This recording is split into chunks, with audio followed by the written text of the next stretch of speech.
வணக்கம். நம்மில் பல பேர் மனசுல இருக்கிற ஒரு பெரிய கேள்வி, ஏன் எனக்கு மட்டும் கல்யாணம் தள்ளி போயிட்டே இருக்கு?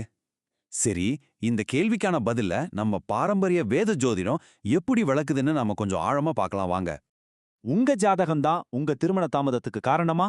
இந்த ஒரு கேள்வியில இருந்து தான் நம்ம தேடலே ஆரம்பிக்க போகுது. வாங்க, இந்த ஜோதிட ரகசியங்களை ஒவ்வொன்னா நாம சேர்ந்து அவிழ்த்து பார்க்கலாம். சரி, திருமண தாமதத்துக்கான காரணங்களை அலசி ஆராயறதுக்கு முன்னாடி முதல்ல ஜோதிடப்படி திருமணத்துக்கு அடிப்படையான விஷயங்கள் என்னென்னு நம்ம புரிஞ்சுக்கணும்.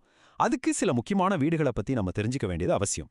ஜோதிடத்தை பொறுத்த வரைக்கும் ஒருத்தரோட ஜாதகத்துல 7ஆம் வீடு தாங்க திருமணத்தோட அச்சாணியே. இத களத்திர ஸ்தானம்னு சொல்லுவாங்க.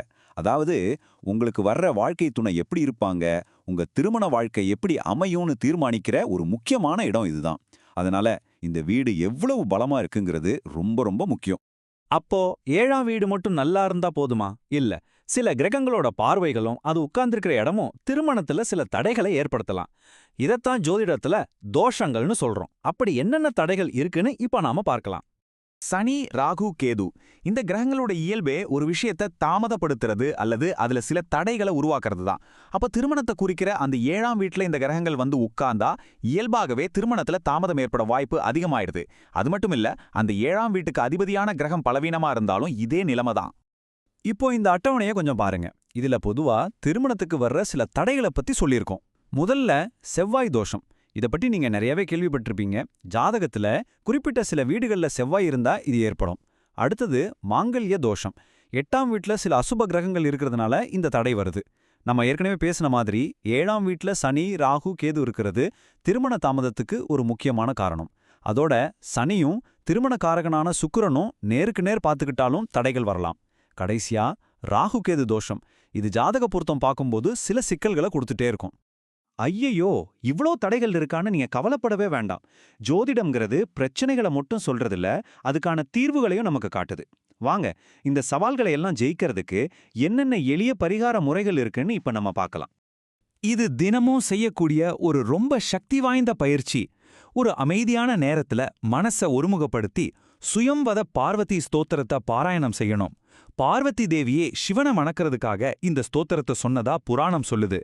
அதனால இத நாம முழு பக்தியோட சொல்லும்போது திருமண தடைகள் எல்லாம் நீங்கி நல்ல வரன் அமையும்னு ஒரு ஆழமான நம்பிக்கை இருக்கு.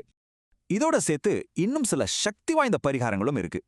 ஒவ்வொரு வெள்ளிக்கிழமையும் துர்க்கை அம்மனுக்கு ஒரு எலுமிச்சை தீபம் ஏற்றி வழிபடுறது ராகு கிரகத்தோட தாக்கத்தை குறைக்கும்னு சொல்லப்படுது. இன்னொரு மிகச்சிறந்த பரிகாரம் மாங்கல்ய தானம். அதாவது ஒரு ஏழை பெண்ணோட திருமணத்துக்கு தாலிக்கு தங்கம் வாங்கி கொடுக்கறது. இது நம்ம திருமண தடையை நீக்கிறதுக்கு ஒரு பெரிய புண்ணிய காரியமா பார்க்கப்படுது. அப்புறம் வெள்ளிக்கிழமை சுக்கிரனுக்கு உகந்த நாள் இல்லையா? அன்னைக்கு ஒரு பசுவுக்கு கீரையோ அல்லது பழங்களோ கொடுத்தா சுக்கிர பகவானோட அருள் நமக்கு முழுமையா கிடைச்சு திருமண வாழ்க்கை சிறப்பா அமையும்.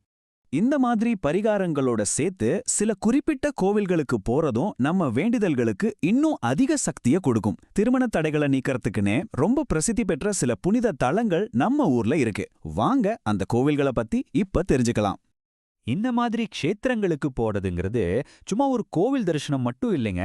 அது நம்ம பிரார்த்தனையும் ஒரு புனித பயணத்தையும் ஒன்னா இணைக்கிற ஒரு ரொம்ப சக்தி வாய்ந்த பரிகாரம். இங்க சில முக்கியமான கோவில்களையும் அது எதுக்கு விசேஷன்னு பார்க்கலாம். பொதுவா எந்த மாதிரி திருமண தடையா இருந்தாலும் மயிலாடுதுறை பக்கத்துல இருக்கிற திருமணஞ்சேரி கோவிலுக்கு போறது ரொம்ப நல்லது. உங்க ஜாதகத்துல 7ஆம் வீட்டுல தோஷம், அதாவது களத்திர தோஷம் இருந்தா கும்பகோணம் உப்புளியப்பன் கோவில் ஒரு சிறந்த பரிகார ஸ்தலம். திருமண பேச்சுவார்த்தைகள்ல ஏதாவது தடை வந்துட்டே இருந்தா கும்பகோணம் கும்பேஸ்வர் கோவிலுக்கு போய் வேண்டிக்கலாம். ராகு கேது தோஷத்தால தாமதமாகறவங்க ராமநாதபுரம் பக்கத்துல இருக்கிற தேவிப்பட்டினத்துக்கு போய் பரிகாரம் செய்யலாம். நல்ல குணமுள்ள நமக்கு பொருத்தமான ஒரு வாழ்க்கை துணை அமையணும்னு ஆசைப்படுறவங்க ஸ்ரீவில்லிபுத்தூர் ஆண்டாளை தரிசிச்சு அவங்க அருளை பெறலாம். ஆஹா, நாம இப்ப பார்த்த இந்த 5 முக்கிய கோவில்கள் உங்க திருமண பயணத்துக்கான ஒரு சிறந்த வழிகாட்டிகளா நிச்சயம் அமையும். கடைசியா உங்ககிட்ட ஒரு கேள்வி. ஜோதிடங்கிறது நாம மாத்தவே முடியாத விதியா, இல்ல நமக்கு வழிகாட்டுற ஒரு மேப் மாதிரியா? யோசிச்சு பாருங்க. கிரகங்கள் நம்ம பாதையை காட்டலாம், ஆனா அந்த பாதையில நம்பிக்கையோடவும் சரியான முயற்சிகளோடும் பயணம் செய்யறது நம்ம கையில தான் இருக்கு. இந்த விளக்கம் உங்களுக்கு ஒரு புதிய தெளிவு கொடுத்திருக்கோன்னு நம்புறோம். நன்றி.